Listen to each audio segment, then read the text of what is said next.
सिद्ध शिला को फोड़ के चढ़िया संत सदीर। वा आविद सुखी राम कहे हंसो सायर तीर। जे वहाँ से आगे नीसरे तो अब वारन पार।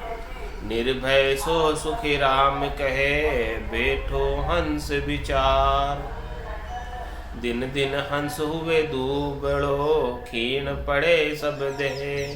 थाके मन सुखी राम कहे केवल पाँचू एह। जो सूरज का तेज सू पालो गले विचार। उन धाम सुन सुखी राम कहे हंसा सिरिया मार। जे तो गले ते तो मिले पल पल निव तो थाय। यूं हंसो सुख राम कहे दिन दिन पलटे जाय। सिद्ध शिला पर बेस रे थोड़ी बेर विचार। जब हंसो सुखी राम कहे भूलो सुध बुध लार। चहुँ दिस सुन सागर भरियो दृश्य न आवे धाम। हंसा को सुख राम कहे अवसर आयो राम। जे वहाँ पहुँचा मोक को मिलिया 10वें द्वार। अब सांसो सुख राम कहे मेरे नहीं लिगार। महाराज फरमा रहे हैं कि हमने वहाँ पर सदगुरु से राम नाम के आश्रय से नाम और निज नाम से पूरब के कमलों का छेदन करते हुए और पश्चिम के कमलों का छेदन करते हुए भंवर गुफा से आगे सिद्ध शिला तक पहुँचे। भंवर गुफा के अंतिम छोर पर सिद्ध शिला है और वो सिद्ध शिला कैसी है, कितना उसका साइज है और कितना उसका आकार है, कैसा उसका रंग है, कैसा उसका वर्ण है, वो महाराज बता रहे हैं कि सिद्ध शिला देखी सही ताको यो हुआ। हमको जो सिद्ध शिला दर्शी है उसका ऐसा अनुमान है, उसका ऐसा रूप है कि पंखी पर सुखराम के तांसु ही जी नहीं जान। पक्षी का जो पर होता है पंख, उससे भी झीणी है, उससे भी सूक्ष्म है, उससे भी छोटी है।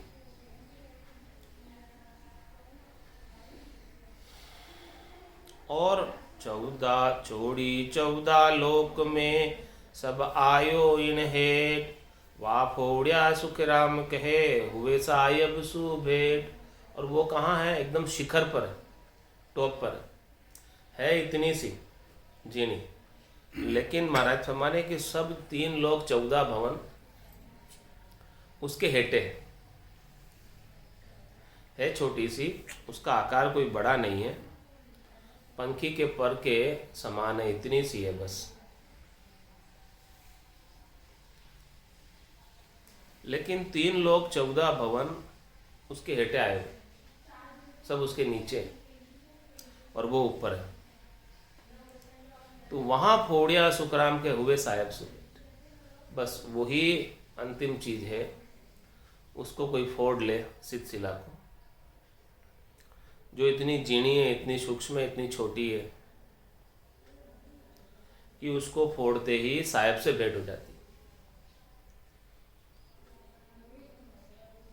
इन उन्मान जे पातली ओ रंगे सो घाट।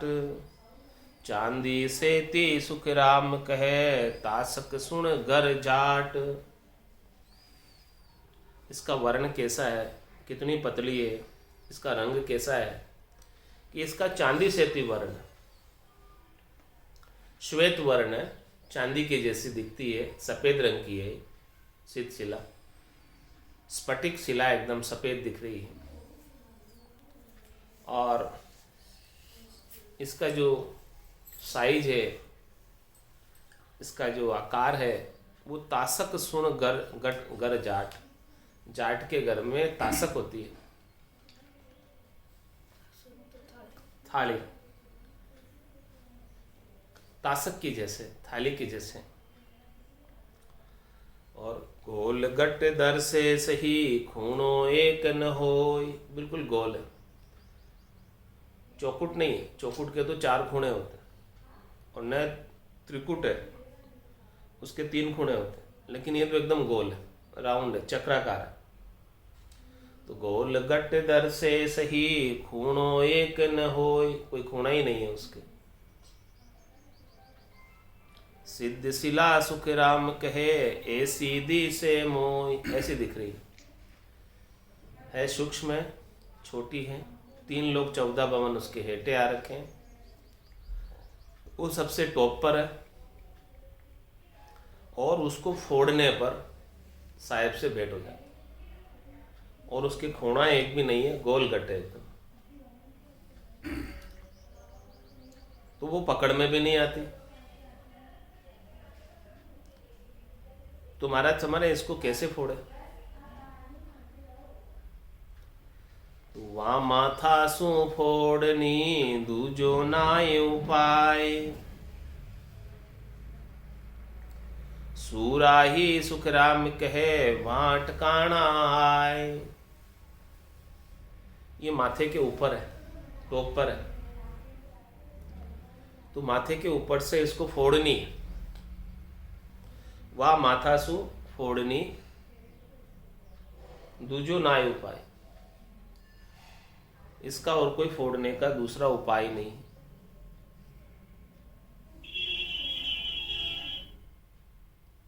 सूराई सुखराम के वहां अटकाना है। सूरवीर अच्छे अच्छे वहां आकर अटक गए, सिलसिला नहीं फोड़ पाए।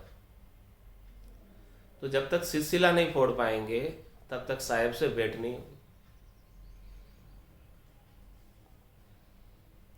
और वहां से रिटर्न आ जाते। वहां तक इतनी दूर पहुंचे हुए बस केवल एक सिलसिला फोड़नी है और साहेब के दर्शन हो जाएंगे। भंवर गुफा तक पहुंच गए और भंवर गुफा का ऊपरी छोर सिलसिला का, जहां पर वो गुफा इस शिला से ढकी हुई, गुफा का मुंह इस शिला से बंद है। तो उस गुफा का मुंह खोलना पड़ेगा, तब जाके उससे बाहर निकल पाओगे।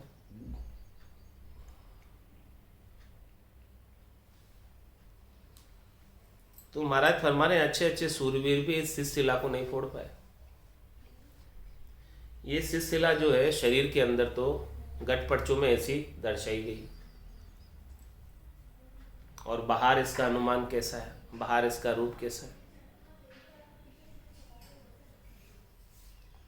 मान बढ़ाई शोभा, काम तजेते क्रोध नहीं जाइए, क्रोध तजेते लोभा, लोभ तजे अहंकार नहीं जाइए, मान बढ़ाई शोभा। ये सबसे ऊपर है, मान बढ़ाई शोभा। और सबसे जीणी है, दिखती नहीं है। इसकी तुलना, सिद्ध शिला की तुलना मान बढ़ाई शोभा से की जा सकती है। जैसे गट के भीतर सिद्ध शिला का खूणा एक नहीं होता है, श्वेत वर्ण की होती है, गोल गट होती है, बहुत अच्छी लगती है दिखने में। उसी प्रकार से मान बढ़ाई शोभा भी बहुत अच्छी लगती है। और ये मान बढ़ाई शोभा की इच्छा चाहना सबको भाती है, सबको अच्छी लगती है, सबके माथे पर रहती है। तो महाराज हमारे जब तक ये मान बढ़ाई शोभा की चाहना अपने माथे पर सवार रहेगी, तब तक तो वो परमात्मा के देश में प्रवेश नहीं पा सकते। परमात्मा के देश में प्रवेश पाने के लिए मान बढ़ाई शोभा की सिद्ध शिला को माथे से फोड़नी होगी, माथे से उतारनी होगी। इसकी चाहना को मिटाना होगा कि मेरा कोई सम्मान करे, मेरी कोई बड़ाई करे, मेरी कोई शोभा करे, महिमा करे। ये सब चीज़ें जब तक साधक के भीतर रहती है, तो महाराज में सूरा ही सुखराम के वहाँ ठिकाना आए। इस मान बढ़ाई शोभा के अंदर अच्छे अच्छे साधक जो सूरवीरता से भजन कर रहे हैं, अपनी मान बढ़ाई शोभा चाहने की वजह से वहां जाकर अटक जाते, जबकि वो भजन करने में कमी नहीं है, उनकी सूरवीरता में कमी नहीं है, फिर भी वहाँ जाकर अटक जाते। ये बात महाराज समझा रहे इस सिलसिला के माध्यम से कि हमको मान बढ़ाई शोभा की चाहना बिल्कुल भी नहीं रखनी है, तब जाके परमात्मा के देश में मिल पाएंगे। नहीं तो वहाँ ते पाछो बावड़े उल्टा आवे जान, सात सुर सुख राम कहे जा सुख माने आन। वहाँ से रिटर्न आ जाएगा यदि ये चाहना रह गई तो। और सातों सुर, दो आँख, दो कान, दो नाक और एक मुंह, ये सब संसार के मान बढ़ाई शोभा के सुख लेने में लग जाएंगे। सातों सुरों का सुख वापस लेने में लग जाएगा और परमात्मा पद का आनंद से वंचित रह जाएगा। यहाँ सुख बोला पार बिन छाड़े नहीं हंस धाम। ये त्रिकुटी जो है, छूटना आसान काम नहीं। इस त्रिकुटी के अंदर बहुत सुख है, अपार सुख है, अपार लील विलास। तो इस त्रिकुटी छोड़ने की इच्छा साधक को होती ही नहीं कि ऐसे सुखों को छोड़कर आगे जाऊं, ऐसी इच्छा नहीं होती। लेकिन महाराज फरमा रहे हैं, बड़ भागी सुख राम कहे सो जन लागे काम। वो बड़े भाग्यशाली जन हैं जो यहाँ से भी सुख लेने की इच्छा को छोड़कर सुन सागर परमात्मा के देश को, चौथे लोक को, संतों के देश को, रामजनों के देश को प्राप्त करने के काम में लग जाते हैं और आगे बढ़ जाते हैं।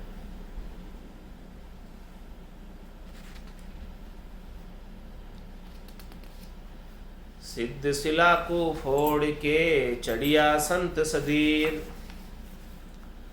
आविद सुख राम कहे हंसो सायर तीर। बामन गुफा के आगे से शिला को फोड़ करी, अपनी मान बढ़ाई शोभा को साइड कर कर उतार कर धैर्यवान संत साधना करते करते, भजन करते करते उस पद में चढ़ पाते, उस पद में पहुंच पाते। वहां आविद सुखराम के हंस होता है तीर। जब हंसा सागर की तीर पर होता है, यानी सागर के किनारे पर होता है, सुन सागर पर के किनारे पर होता है, तब ऐसी विध बरतती है, ऐसी रीत बनती है। जे वहां से आगो नीस रे तो अब वार न पार। जैसे शिला को फोड़ा, बमर गुफा को लांगा, तो महाराज हमारे अब उसका वार पार नहीं है आगे के आनंद का। अकूट आनंद है, अनंत आनंद है। निर्भय सो सुख राम कहे बैठो हंस विचार। अब जाके उस हंसवती आत्मा को निर्भय होने का विचार है कि ये सुन सागर ही निर्भय का पद है, ये सुन सागर ही आनंद का पद है, ये सुन सागर ही केवल्य का पद है। अब यहाँ जम की पहुंच नहीं है, अब यहाँ कर्मों की पहुंच नहीं है। अब यहाँ जाने के बाद वापस हंसे को जन्म मरण में नहीं आना। ऐसा निर्भय हो गया और ऐसे निर्भय विचार के अंदर आनंदित है, मुदित है।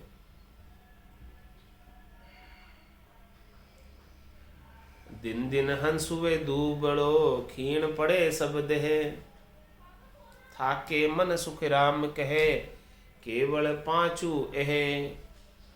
महाराज हमारे कि ये ध्यान समाधि ग्रंथ है, समाधि ग्रंथ है। जैसे जैसे समाधि का आनंद बढ़ता जाता है वैसे वैसे उसके शरीर संसार के सुखों की इच्छा कम होती जाती है।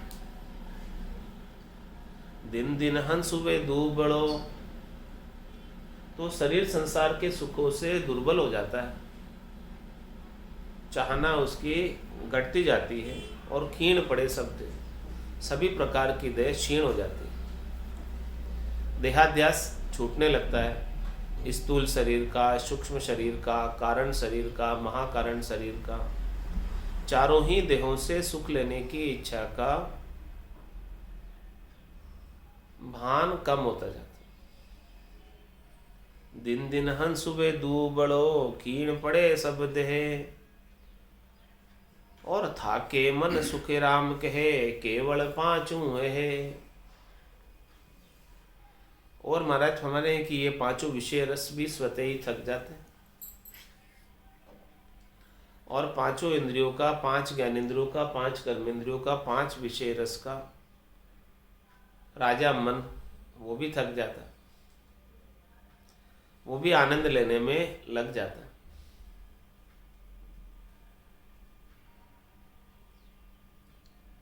तो ये स्थिति कैसे होती है, कैसे बनती है, हमारा दृष्टांत देकर समझा रहे हैं। जू सूरज का तेज सू पालो गले विचार, उन धाम सुन सुख राम कहे, हंसा सिरिया मार। जैसे सूरज का तेज होता है तो उससे पाला बर्फ गलती जाती, जैसे सूरज का तेज बढ़ता जाता है बर्फ पिघलती जाती।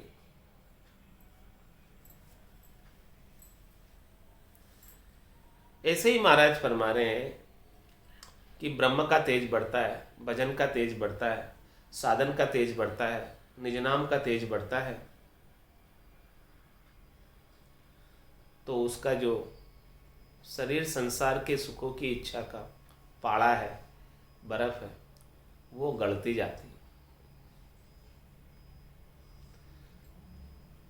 उन धाम सुन सुखराम के हंसा सिरिया, उस धाम में हंसों के सिर पर ये मार है। क्या मार है कि जब तक वो गले नहीं पूरा तब तक वो मिले नहीं।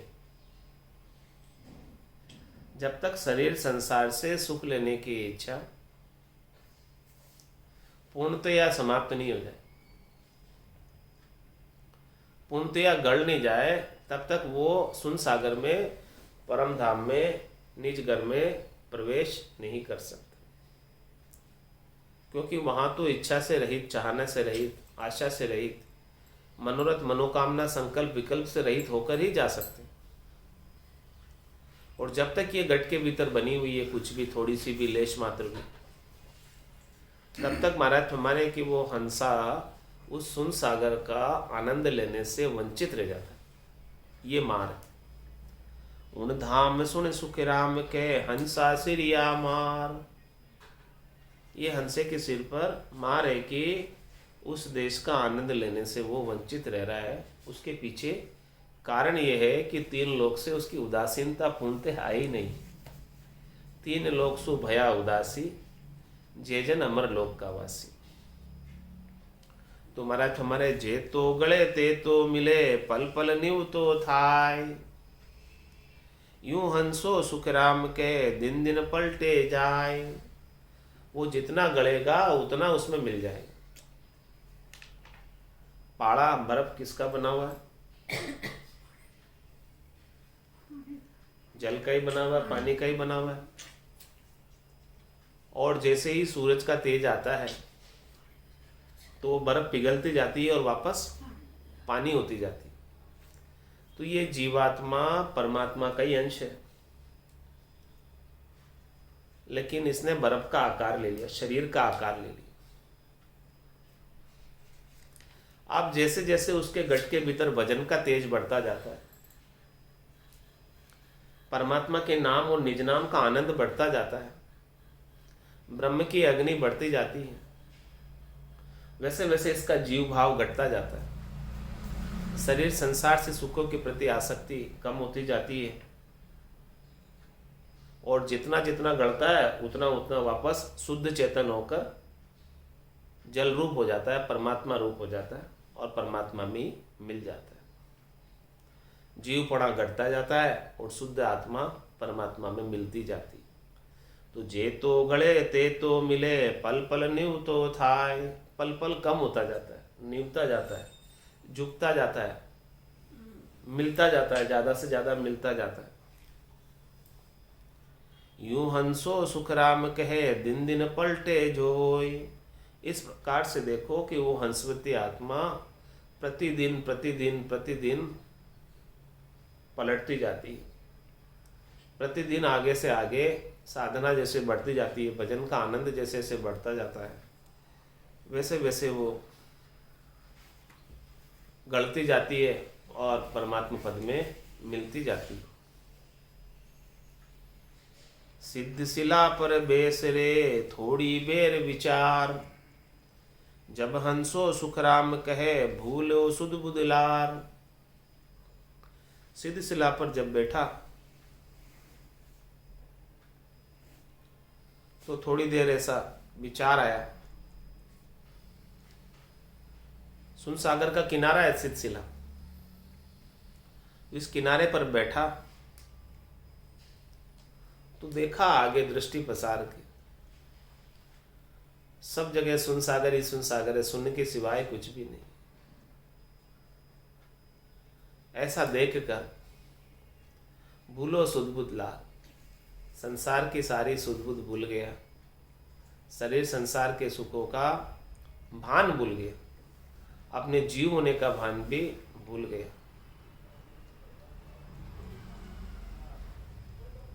क्या देखा उसने कि 34 सुन सागर भरियो दिश न आवे धाम। देखा तो सभी जगह सुन सागर ही सुन सागर भरा हुआ है, और सुनने के अलावा और को दिखते ही नहीं आता, दिखता ही नहीं है।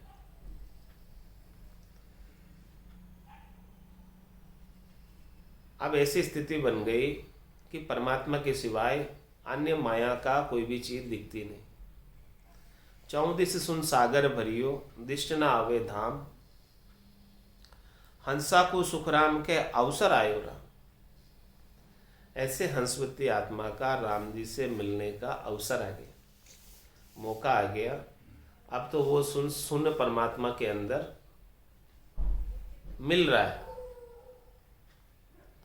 अब उसे और कोई धाम दिखाई नहीं देता, 3 लोक 14 भवन कुछ दिखाई नहीं देते हैं। ऐसा वहां पर सिद्ध शिला पर बैठे ऊपर पहुंचे, तब ऐसा दर्शा, तब ऐसा अनुभव में आया। जेवा पहुंता मोक को मिलिया 10वें द्वार, अब सांसो सुखराम कहे मेरे नहीं लिगार। मरथ में कि जो भी संत केवली भगवंत उस देश में पहुंचे हैं, तो महाराज मरे कि सब जो है 10वें द्वार में मिल गए, 10वें द्वार से निकल कर ही गए।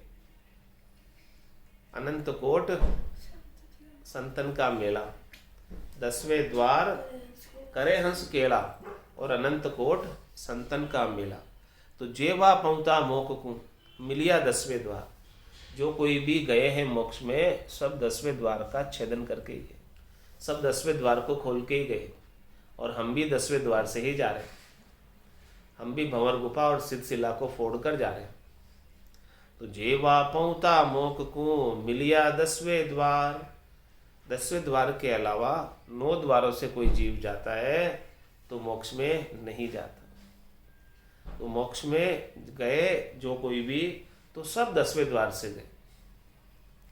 तो महाराज हमारे अब सांसों सुखराम के मेरे नहीं लिखा। अब मुझे थोड़ा सा भी संशय नहीं है, ये बात पक्की हो गई कि हमने जीते जी ये 10वां द्वार भंवर गुफा सिद्ध शिला खोल कर और वहाँ का अनुभव करके और उस देश में जा रहे। साधु भाई अमिया जरे, वो साधु भाई अमिया जरे, इन राम सभा माए अमिया जरे।